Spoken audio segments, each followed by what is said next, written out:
further actions. Invocation. An oath written during the dawn meditation was. Confirm my troth with thee.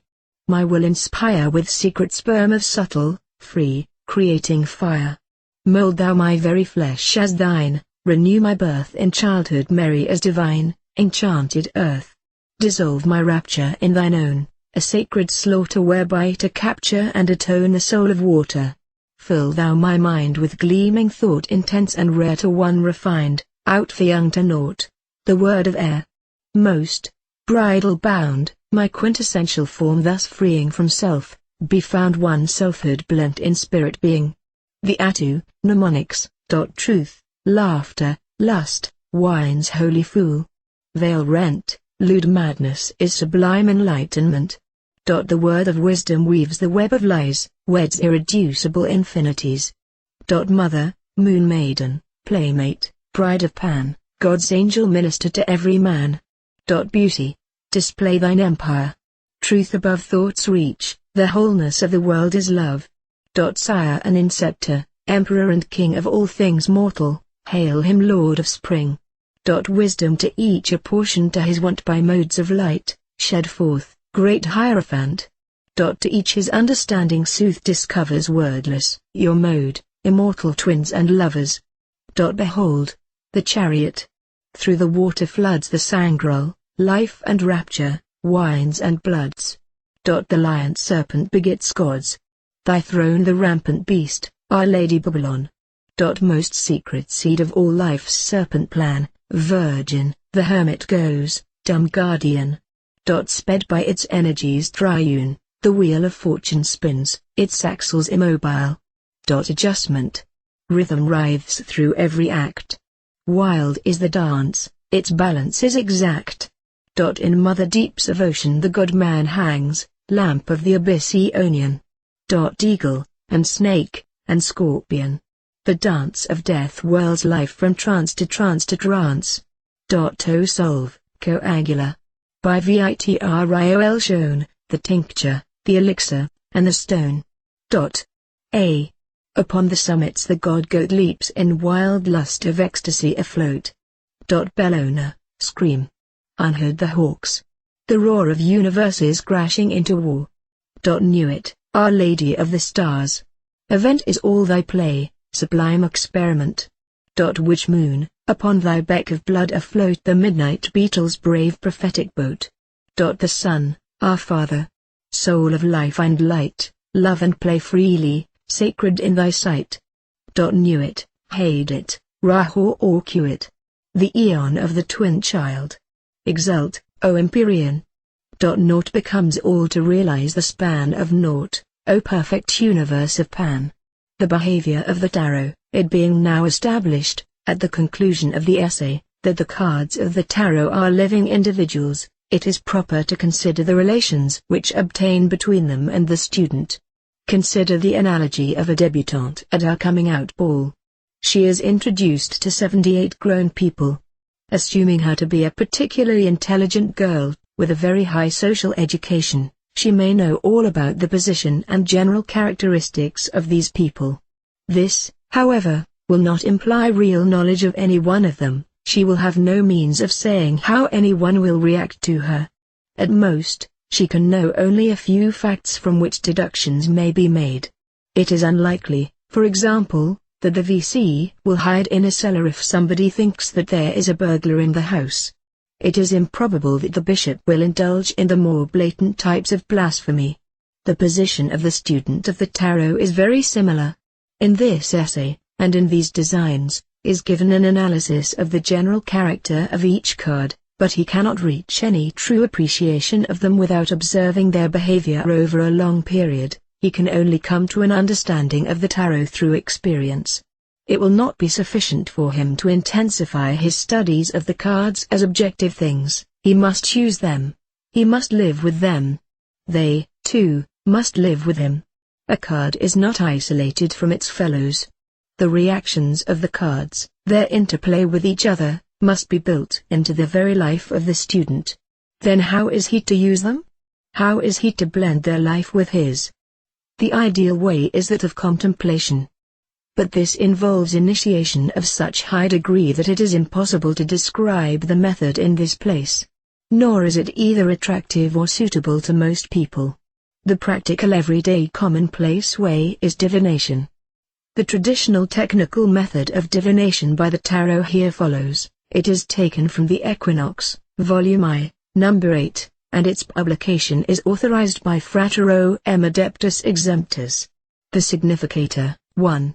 Choose a card to represent the current, using your knowledge or judgment of his character rather than dwelling on his physical characteristics. 2. Take the cards in your left hand. In the right hand hold the wand over them, and say, I invoke thee, Io, that thou wilt send Hru, the great angel that is set over the operations of this secret wisdom, to lay his hand invisibly upon these consecrated cards of art, that thereby we may obtain true knowledge of hidden things, to the glory of thine ineffable name. Amen. 3. Hand the cards to Krant, and bid him think of the question attentively, and cut. 4. Take the cards as cut and hold as for dealing. First operation. This shows the situation of the Krant at the time when he consults you. 1. The pack being in front of you, cut, and place the top half to the left. 2. Cut each pack again to the left. 3. These 4 stacks represent Ixviii, from right to left. 4. Find the significator. If it be in the Yod pack, the question refers to work, business, etc. If in the Hay pack, to love, marriage, or pleasure. If in the Vor pack, to trouble, loss, scandal, quarreling, etc. If in the He final pack, to money, goods, and such purely material matters. 5. Tell the Krant what he has come for. If wrong, abandon the divination. 6. If right, spread out the pack containing the significator, face upwards. Count the cards from him, in the direction in which he faces. The counting should include the card from which you count. For knights, queens and princes, count 4. For princesses, count 7. For aces, count 11. For small cards, count according to the number. For trumps, count 3 for the elemental trumps, 9 for the planetary trumps, 12 for the zodiacal trumps. Make a story of these cards. This story is that of the beginning of the affair. 7. Pair the cards on either side of the significator, then those outside them, and so on. Make another story, which should fill in the details omitted in the first. 8. If this story is not quite accurate, do not be discouraged. Perhaps the Krant himself does not know everything. But the main lines ought to be laid down firmly, with correctness, or the divination should be abandoned. Second operation. Development of the question. 1. Shuffle, invoke suitably, and let Krant cut as before. 2. Deal cards into 12 stacks, for the 12 astrological houses of heaven. 3. Make up your mind in which stack you ought to find the significator, for example in the 7th house if the question concerns marriage, and so on. 4.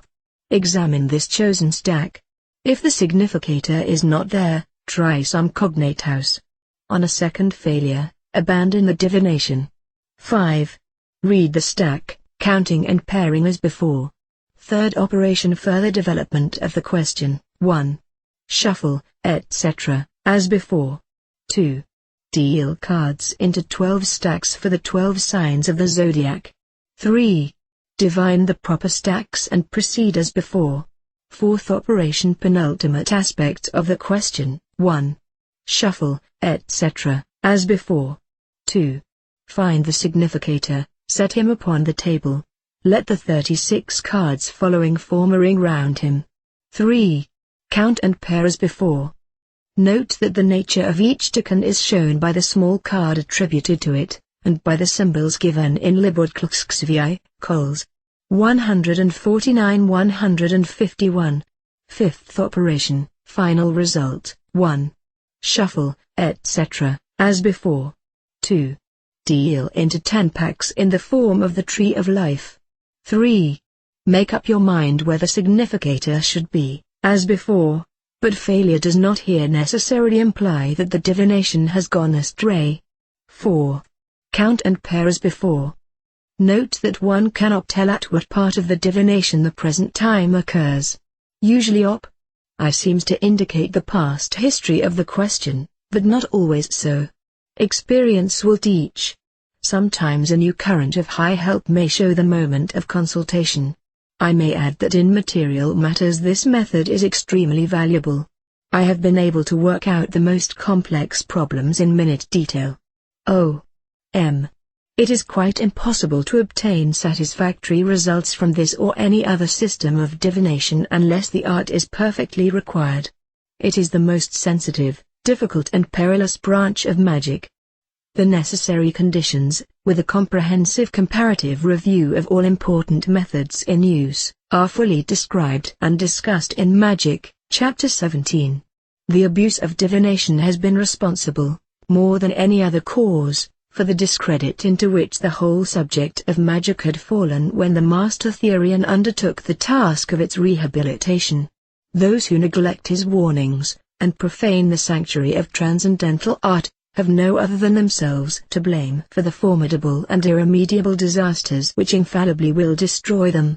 Prospero is Shakespeare's reply to Dr. Faustus,